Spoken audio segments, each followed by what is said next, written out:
of people have asked me over the last week, how, Ronnie, can you give me some advice on how to get my offer accepted?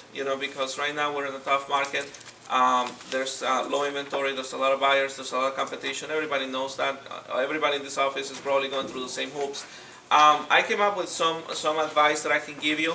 Of course, this is not going to be the ultimate advice. It's not going to, perhaps it's not going to be the only things that you can do, but I can give you some ideas, and hopefully they may be able to help you. My idea number one is to call them. And I said, call the listing agent before you present the offer. As a matter of fact, I would suggest that you call the listing agent even before you show the property, just to make sure that not only to check availability on the property, because see, this is what we do, and that's why I said we do it wrong, because this is what we do. We call the listing agent and say, hey, your property on 123 Main Street, is it available? Yeah, it's available. Okay, great, I'm going to show it tomorrow. And that's the end of the conversation. I think you need to take it a little bit further and say, hey, is the property on 123 Main Street available? Yes, it is available. Well, I have a potential buyer for the property. The buyer is an FHA buyer. He's bringing 3.5% down payment. He has $10,000 in the bank. His FICO score is 660. And if we make an offer at market value or below market value or above market value, what are the chances we can get this property? Talk to the listing agent and get their feedback on that. Once you talk to the listing agent, he may say, you know what, don't waste your time. We're not going to accept any FHA offers. We have a conventional offer on the table right now, and the only thing is I'm holding it as a backup because the offer is too low or something like that. Start this conversation with the listing agent, and hopefully you can get, you get some feedback, or you can get your offer accepted right on, over the phone. Now, the complaint that most people have is the listing agent is not calling you back. You call the listing agent and they don't call you back. Have you had that experience, right? Well, I can tell you this by listening to messages, both in the mortgage and the real estate message. One thing that most listing agents want is, of course, to double in the transaction. I would suggest to you that that's one of the things that most listing agents want, would be to double in the transaction. Now, I can pick up the difference within the message. I can pick up the difference between a potential buyer and a real estate agent. The real estate agent message goes like this. Hey, my name is Ronnie Velasquez, and I work with, let's say, Prudential California Realty, and I'm calling on 123 Main Street. I want to know availability. Can you please call me back? And that's the message that literally a realtor will leave in the message, right? Now, a potential buyer will not leave a message like that. A potential buyer will go something like this. Yeah, my name is Maria, and I'm calling on property 123 Main Street. Can you please call me back? And that's it, right? Now, if you have two messages, and one is from a realtor and one is from a potential buyer, who would you call back first, right? No, I'm not saying to lie or anything, but what I'm saying is you're leaving too much detailed messages on your messages. Hi, my name is Angie Sandoval with Prudential California Realty. I'm calling on 123. Is it available? Forget that. Leave the most basic message on their voicemail, and say, my name is Angie, and I'm calling on property. I want to know about property 123 Main Street. Can you please call me back? And that's it. Leave your phone number, and that's it. Don't leave anything else. Then they will potentially think that it's a buyer calling on their property, and they'll probably have more chances of them returning your phone call than if they think that you're a potential real estate agent. Would you agree with me on that? Okay, now the next one. Write them a letter. And we said this in the past, okay? We have said this in the past. I know John Greer, we had this going on with in the past, in the last few years, of writing letters. Have the buyer write a heartfelt letter to the seller. Present a letter. Sometimes we even put pictures of the people, the family with their kids, and bring in this emotional tie to the offer that you're making.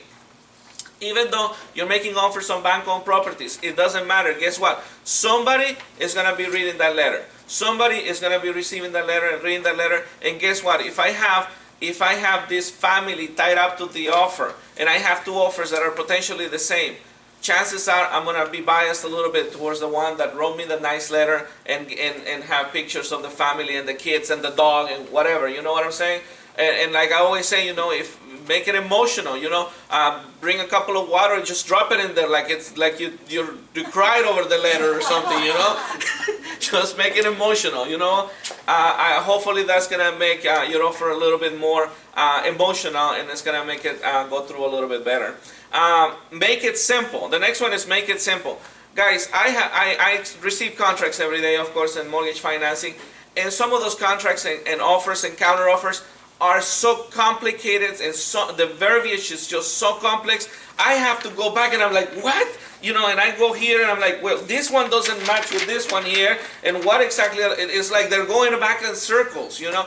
Try to make your offers as simple as possible. Use common sense English language. Do not start use. I know we have real estate variation and words like nobody knows how to decipher, like contingencies and things like that. But you know, try to use the most common sense English when you prepare your offers.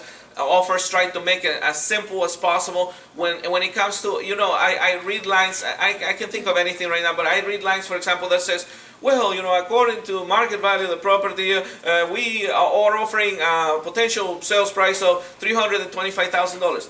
You know, just put price $325,000. Everybody understand that. You don't have to extend it and make it complicated to make your point across. Okay, so try to make it as simple as possible. Everybody's busy. Short sale negotiators are busy. Escrow officers are busy. Loan officers are busy. Realtors are busy.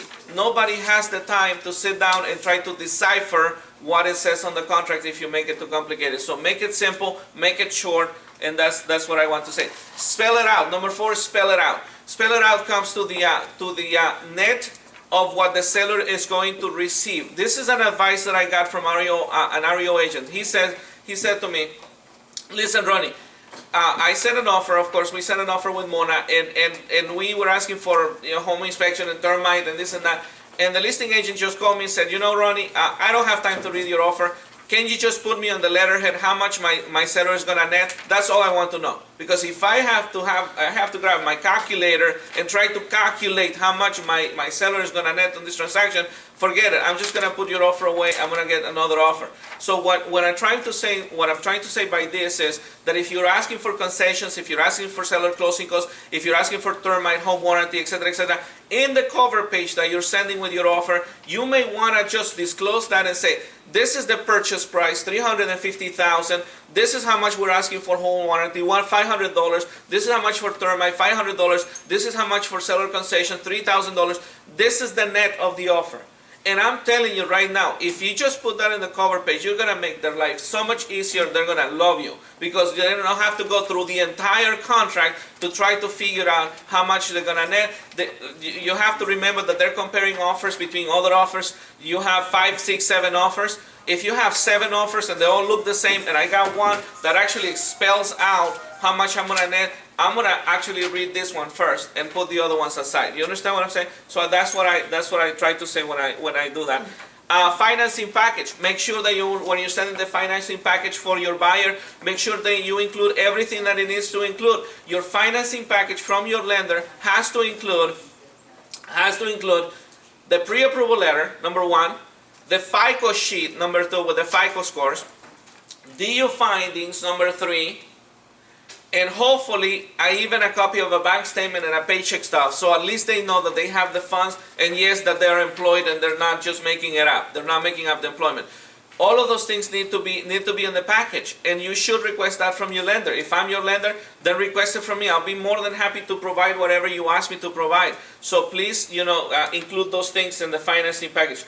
And number 6 is a kind of a piggyback on that. Recruit your lender's help, and this is what I mean by that. When you're ready to submit the offer, once you're ready to submit the offer, shoot your lender. If it's me, shoot me an email and say, hey Ronnie, I'm ready to submit an offer on my borrower Hernandez on the property, this property address, 123 Main Street. The listing agent's name is Robert and his phone number is this. Can you give him a call? And I will be more than happy to give him a call and say, hey Robert, my name is Ronnie Velasquez. I work with Wholesale Capital Corporations. You are about to receive an offer from Mr. Hernandez on your property on 123 Main Street. And I just gotta tell you, this buyer is a fantastic buyer. Their FICO score is, and I'll start mentioning whatever I need to mention. Their FICO score is 726. They have $10,000 in the bank. They're being fully pre-qualified. I have all their documentation. We got everything ready to go. And as soon as you open escrow, we're gonna order appraisal the second day of opening of escrow, and we're gonna submit your package right away, and we're gonna start working on your package right away, etc. Give them some confidence. Give them some confidence, because what is more important for them right now, for most listing agents right now, is the buyer going to be able to close the escrow. That is what is most important for everybody right now. is the buyer gonna be able to close escrow based on the financing that they got? So recruit your lender's help, have them call them and explain the situation to them.